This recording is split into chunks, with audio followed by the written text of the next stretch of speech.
Welcome to a video where I shall re-rank the top 5 engineers in the game. Like every video in this series, all characters featured will have their best upgrades equipped as to optimize their performance as much as possible. If you are deeply offended by my opinion, feel free to hit up Pro Games to professionally roast my ass again. Let's get started.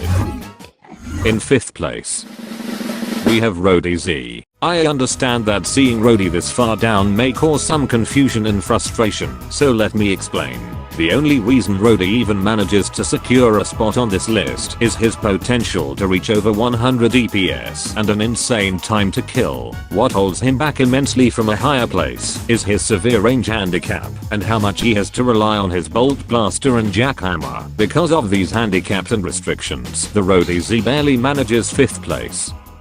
In 4th place, we have the stock engineer. His slow firing weapon can deal high amounts of splash damage, and on top of that, a massive 43 damage per direct hit, allowing you to 3-shot most classes with relative ease. His large clip size also allows him to take on beefier opponents, though his weapon does have a mid-range handicap, making him still vulnerable to long-range classes. Because of this, the stock engineer manages up to 4th place. In 3rd place, we have the Sanitation Expert, essentially a slightly better version of the stock engineer with a faster reload, faster rate of fire, much longer projectile range, and roughly the same damage output but with toxic damage over time as a bonus. The only thing that really holds him back from a higher placement would be his noticeably sluggish projectile velocity, making long-range combat rather difficult and inconsistent. Because of this, the Sanitation Expert manages up to 3rd place.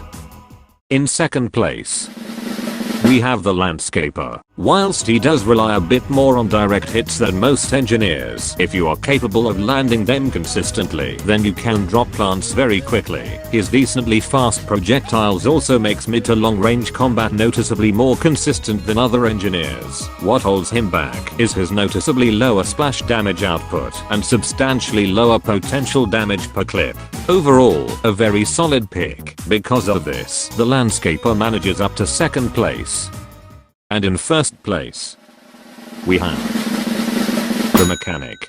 The Mechanic is effectively an engineer but with an upgrade stock soldier primary, featuring a slightly faster rate of fire and more damage at long range. The Mechanic can outright melt through any class like it's nothing, and because of the kit engineers have, you can effectively sentence chompers to their death instantly, along with any other low health class that you stun. It is thanks to these traits and capabilities that I personally believe that the Mechanic is the best engineer in the game. Be sure to come back for the next episode in 2 weeks. Thanks for watching, and don't forget to subscribe for more shit like this. Have fun.